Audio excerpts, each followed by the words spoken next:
കുറച്ച് കാലം മുൻപ് വരെ ഈ സന്ധിവേദന എന്ന് പറയുന്ന കുറച്ച് ഏജ്ഡ് എത്തിയിട്ടുള്ള ആൾക്കാർക്ക് വരുന്ന രോഗമായിരുന്നു. പക്ഷെ ഇപ്പൊ നോക്കുകയാണെങ്കിൽ ചെറുപ്പക്കാരിലും കുട്ടികളിലും വരെ ജോയിന്റ് പെയിൻസ് ആയിട്ട് വരാറുണ്ട്.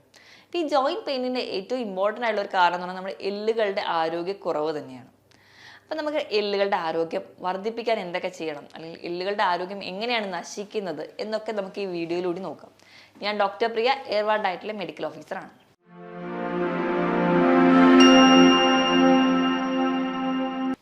എല്ലുകളുടെ ആരോഗ്യം എന്ന് പറഞ്ഞാൽ ഏറ്റവും ഇമ്പോർട്ടൻറ്റ് കാൽസ്യമാണ്. അതോടൊപ്പം തന്നെ ഫോസ്ഫറസും വൈറ്റമിൻ ഡി, വൈറ്റമിൻ കെ ഒക്കെ വഹിക്കുന്നുണ്ട്. അപ്പം ഇവയെല്ലാവരും കൂടി ചേർന്നാണ് നമ്മുടെ എല്ലിനും പേശികൾക്കും ഒക്കെ ബലം നൽകുന്നത്. അപ്പം ഈ എല്ലുകൾക്കും പേശികൾക്കും സ്ട്രെങ്ത് ഉണ്ടെങ്കിൽ മാത്രമേ നമുക്ക് ഭാവിയിൽ ഒരു സ്ട്രോങ് ഉള്ള ബോഡി ആക്കാൻ പറ്റുള്ളൂ. നമ്മൾ ഈ ഒരു 30 വയസ്സിനുള്ളിൽ കഴിക്കുന്ന ആരോഗ്യമാണ് നമുക്ക് വീണ്ടും അത് ഒരു എനർജറ്റിക് ആയിട്ടിരിക്കാൻ സഹായിക്കുക. നമ്മളോട് പണ്ടേ ആൾക്കാർ പറയാറുണ്ടല്ലേ, നമ്മൾ ചെറുപ്പത്തിൽ കഴിക്കുന്നതാണ് പിന്നീട് ഉണ്ടാവുള്ളൂ എന്ന്.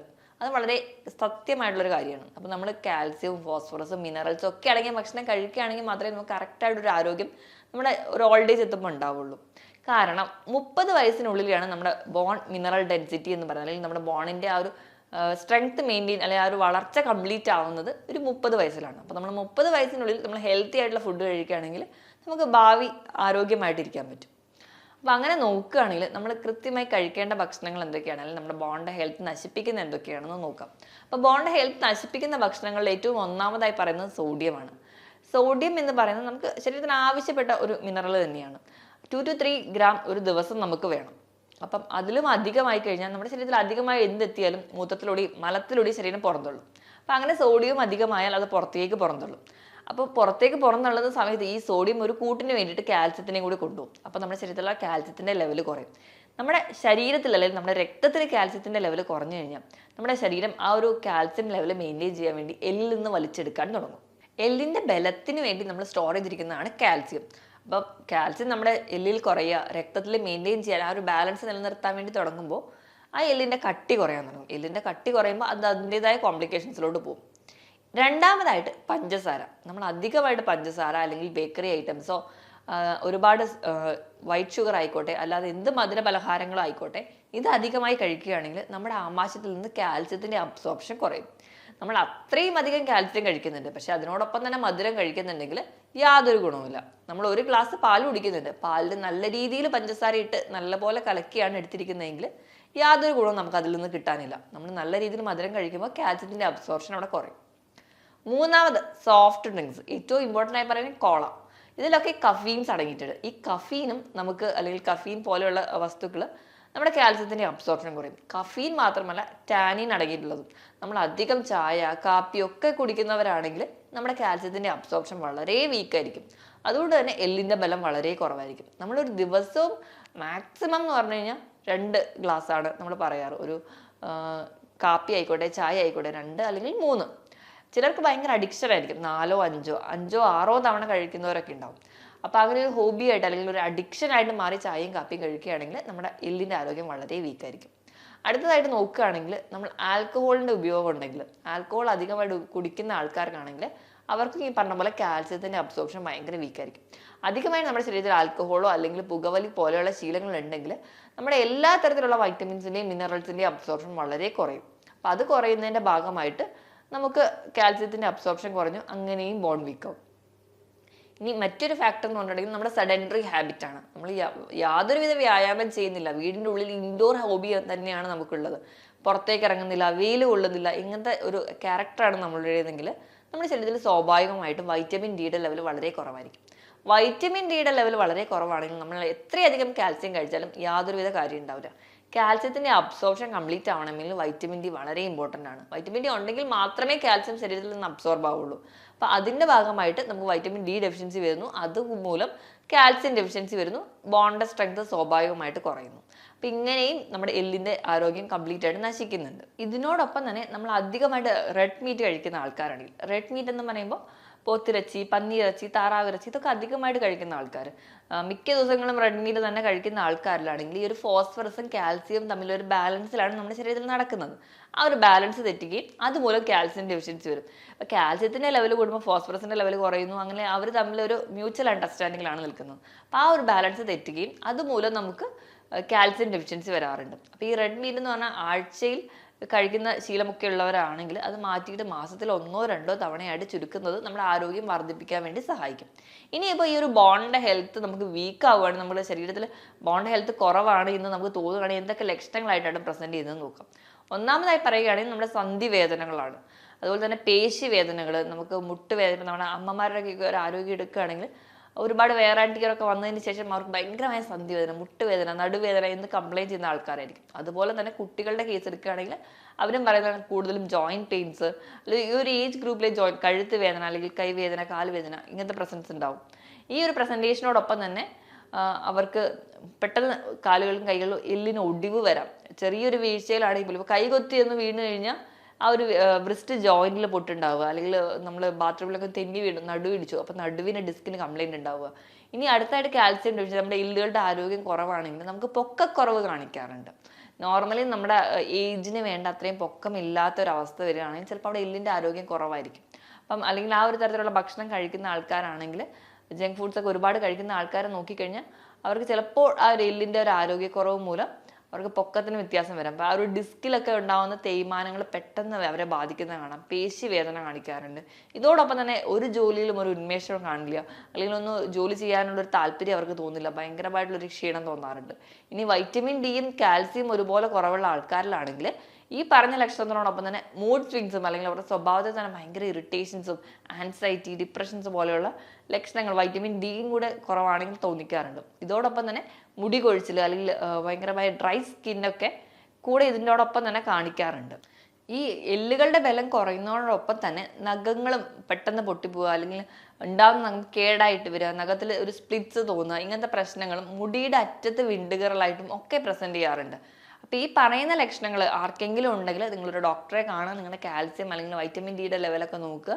അപ്പോൾ നോർമൽ അല്ലെങ്കിൽ കൃത്യമായ സപ്ലിമെൻറ്റ്സും കൃത്യമായ ഒരു ഡയറ്റൂഡ് ഉണ്ടെങ്കിൽ മാത്രമേ നമുക്കത് കറക്റ്റ് ചെയ്യാൻ പറ്റുള്ളൂ. ഇനി നമുക്ക് ഈ ഒരു എല്ലിൻ്റെ ആരോഗ്യം മെച്ചപ്പെടുത്താൻ എന്തൊക്കെ ശ്രദ്ധിക്കണം എന്ന് നോക്കാം. ഒന്നാമതായിട്ട് ചായയുടെയും കാപ്പിയുടെയും അധികമായി കഴിക്കുന്ന ആൾക്കാരാണെങ്കിൽ അത് കുറയ്ക്കാൻ വേണ്ടി ശ്രദ്ധിക്കുക. മദ്യപാനം കംപ്ലീറ്റ്ലി നിർത്താൻ നോക്കുക. ജങ്ക് ഫുഡ്സിൻ്റെയും അല്ലെങ്കിൽ അധികം സോഡിയം അടങ്ങിയിട്ടുള്ള ഭക്ഷണങ്ങൾ എന്ന് പറഞ്ഞാൽ മിക്ക ഹോട്ടൽ ഫുഡുകളും അല്ലെങ്കിൽ മിക്ക പാക്ഡ് ഫുഡുകളും സോഡിയം റിച്ച് ആയിരിക്കും. കാരണം ഫുഡ് കേടാവാതിരിക്കാൻ വേണ്ടിയിട്ട്. ഇപ്പം നമുക്ക് റെഡി ടു കുക്ക് ഫുഡ് ഒരുപാട് നമുക്കിന്ന് കിട്ടാറുണ്ട്, അല്ലെങ്കിൽ സാലഡ്സ് പോലും കട്ട് ചെയ്തിട്ടാണ് നമുക്കിന്ന് കിട്ടാറ്. അപ്പോൾ ആ ഒരു ഫോമിലാകുമ്പോൾ അവർ എത്രയായാലും ഒരു പ്രിസർവേറ്റീവ്സും ഉപ്പും ഒക്കെ ആഡ് ചെയ്യുന്നുണ്ടാവും. അപ്പം അങ്ങനത്തെയുള്ള ഭക്ഷണങ്ങൾ അധികം കഴിക്കുന്ന ആൾക്കാരാണെങ്കിൽ അത് കഴിവതും കുറയ്ക്കുക. പകരം നമ്മുടെ വീട്ടിൽ തന്നെയുള്ള ധാരാളമായിട്ടുള്ള ഹെൽത്തി ആയിട്ടുള്ള ഫുഡുകൾ കഴിക്കാൻ വേണ്ടി ശ്രദ്ധിക്കുക. ഇനി മധുരം അധികം കഴിക്കുന്നവരാണെങ്കിൽ മധുരത്തിൻ്റെ ഉപയോഗം കംപ്ലീറ്റ്ലി നിർത്തുകയാണെങ്കിൽ തന്നെ എല്ലിൻ്റെ ആരോഗ്യം ഈസി ആയിട്ട് നമുക്ക് മെച്ചപ്പെടുത്താൻ പറ്റും. ഇനി നമ്മൾ അധികമായി കാൽസ്യം മാത്രം കഴിച്ചാൽ പോരാ. കാൽസ്യം കഴിക്കുന്നതിനോടൊപ്പം തന്നെ വൈറ്റമിൻ ഡി നമുക്ക് വളരെ ഇമ്പോർട്ടൻ്റ് ആണ്. വൈറ്റമിൻ ഡി കിട്ടാൻ വേണ്ടിയിട്ട് നമ്മൾ രാവിലെ 10 മണി മുതൽ ഉച്ചയ്ക്ക് 1 മണി വരെയുള്ള വെയിൽ നമ്മൾ കൃത്യമായിട്ട് കൊള്ളുക. നമ്മുടെ സ്കിന്നിൽ വീഴത്തക്ക രീതിയിൽ. നമ്മളിപ്പോൾ വെയിൽ കൊള്ളുമ്പോൾ നമ്മൾ ഒരുപാട് സൺസ്ക്രീം ഇടുന്നു, നമ്മുടെ കൈ വരെ കവർ ചെയ്യുന്ന തരത്തിലുള്ള ഡ്രസ്സ് ഇടുന്നു, എന്നിട്ട് പോയി വെയിൽ കൊള്ളുന്നു. പക്ഷേ വൈറ്റമിൻ ഡി കിട്ടുന്നില്ല. പക്ഷെ അതിന് മറിച്ചിട്ട് മാക്സിമം നമുക്ക് നമ്മുടെ സ്കിന്നിൽ വീഴത്തക്ക രീതിയിൽ ഒരു 10 മിനിറ്റെങ്കിലും വെയിൽ കൊണ്ടാൽ മതിയാവും. അപ്പോൾ നമുക്ക് അതിൽ നിന്ന് തന്നെ വൈറ്റമിൻ ഡിയുടെ പ്രൊഡക്ഷൻ നമുക്ക് കിട്ടും. ഇനി നമുക്ക് വൈറ്റമിൻ ഡി കിട്ടണമെങ്കിൽ ഭക്ഷണത്തിലാണെങ്കിൽ മുട്ടയുടെ മഞ്ഞയും പാൽ ഉൽപ്പന്നങ്ങളിലൊക്കെ കുറഞ്ഞ ശതമാനം വൈറ്റമിൻ ഡി അടങ്ങിയിട്ടുണ്ട്. അപ്പോൾ അവയും നിങ്ങൾ കഴിക്കാൻ വേണ്ടി ശ്രദ്ധിക്കുക.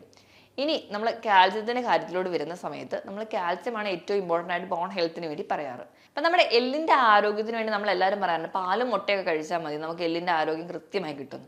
നമുക്ക് ഒരു ദിവസം വേണ്ട കാൽസ്യത്തിൻ്റെ അളവ് എന്ന് പറഞ്ഞാൽ 700 മില്ലിഗ്രാമാണ്. നമ്മൾ ഒരു ഗ്ലാസ് പാൽ കുടിക്കുകയാണെങ്കിൽ അതിൽ നിന്ന് കിട്ടുന്നത് വെറും 100 മില്ലിഗ്രാമാണ്. അപ്പം നമ്മൾ ഒരു 1-1.5 ലിറ്ററോളം പാൽ കുടിക്കണം. അത് അത്ര പോസിബിൾ ആയിട്ടുള്ള കാര്യമല്ല. അപ്പം പാലും മുട്ടയും മാത്രമല്ല, നമുക്ക് കഴിക്കാൻ മാക്സിമം നമുക്ക് കാൽസ്യം അടങ്ങിയിട്ടുള്ള ഭക്ഷണങ്ങൾ ഏതൊക്കെയാണെന്ന് നോക്കാം. അപ്പം അങ്ങനെ കാൽസ്യം അടങ്ങിയിട്ടുള്ള ഭക്ഷണങ്ങൾ വരികയാണെങ്കിൽ നമ്മൾ ഏറ്റവും ആദ്യം പറയാറുണ്ട് ഇലക്കറികൾ കഴിക്കുക.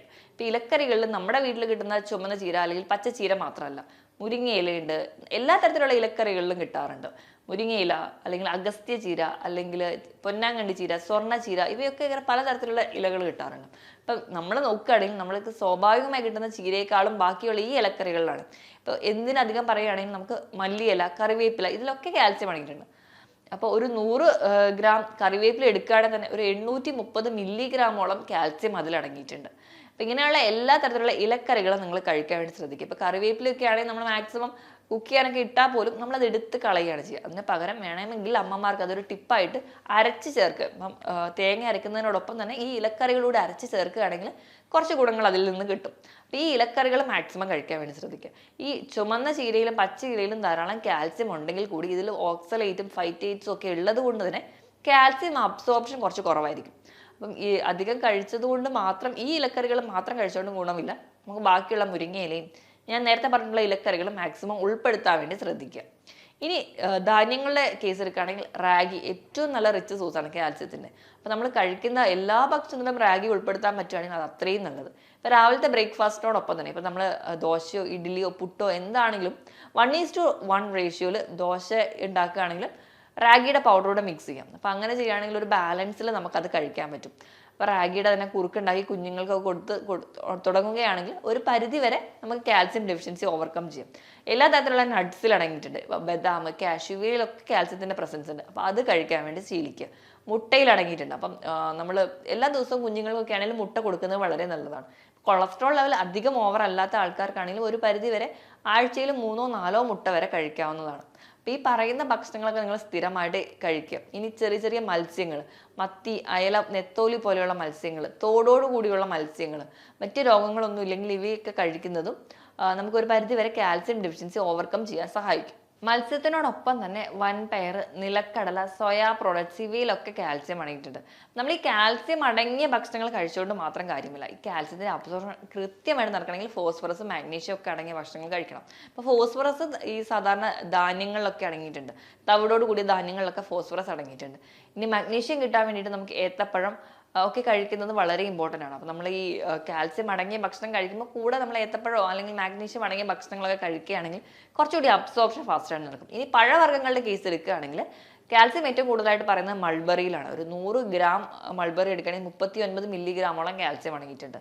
അതുപോലെ തന്നെ ആപ്രിക്കോട്ട്, ആപ്പിള്, പപ്പായയിലൊക്കെ ഒരു 20 മില്ലിഗ്രാമോളം കാൽസ്യം ഒരു 100 ഗ്രാം എടുക്കുകയാണെങ്കിൽ അതിൽ അടങ്ങിയിട്ടുണ്ട്. ഇതൊക്കെ നമ്മൾ സ്ഥിരമായിട്ട് കഴിക്കുക. പേരയ്ക്കയിൽ ഒരു 12 മില്ലിഗ്രാം കാൽസ്യം അടങ്ങിയിട്ടുണ്ട് ഒരു 100 ഗ്രാം പേരയ്ക്ക എടുക്കുകയാണെങ്കിൽ. അപ്പം ഈ ഫ്രൂട്ട്സ് നമ്മൾ കഴിക്കുന്നതും ഒരു പരിധി വരെ നമുക്ക് കാൽസ്യം ലഭിക്കാൻ വേണ്ടി സഹായിക്കുന്നുണ്ട്. അപ്പം നമ്മുടെ എല്ലുകളുടെ ആരോഗ്യം മെച്ചപ്പെടുത്താൻ നമ്മൾ ഈ ഭക്ഷണങ്ങളൊക്കെ കഴിക്കുകയും വേണം. ഞാൻ ആദ്യം പറഞ്ഞിട്ടുള്ള ജങ്ക് ഫുഡ്സുകളും അല്ലെങ്കിൽ മറ്റ് ഭക്ഷണങ്ങളൊക്കെ കഴിവത് ഒഴിവാക്കുകയും വേണം. എങ്കിൽ മാത്രമേ നമ്മുടെ എല്ലുകളുടെ ആരോഗ്യം നമുക്ക് ഉറപ്പിക്കാൻ പറ്റുള്ളൂ. എല്ലുകളുടെ ആരോഗ്യം ഉണ്ടെങ്കിൽ മാത്രമേ നമുക്ക് കുറച്ചൊരു ഓൾഡ് ഏജ് ഒക്കെ എത്തുന്ന സമയത്ത് നല്ലപോലെ നിവർന്ന് നടക്കാനോ അല്ലെങ്കിൽ നമ്മുടെ ജോലികൾ, നമ്മുടെ സ്വന്തം കാര്യങ്ങളൊക്കെ കൃത്യമായിട്ട് ചെയ്യാനോ പറ്റുള്ളൂ. അപ്പം ഞാൻ ഈ പറഞ്ഞ കാര്യങ്ങളിൽ എന്തെങ്കിലും ഡൗട്ട് ഉണ്ടെങ്കിൽ താഴെ കാണുന്ന നമ്പറിൽ കോൺടാക്ട് ചെയ്യുക. മറ്റൊരു ഹെൽത്ത് ടോപ്പിക്കുമായിട്ട് വീണ്ടും കാണുന്നത് വരെ നന്ദി.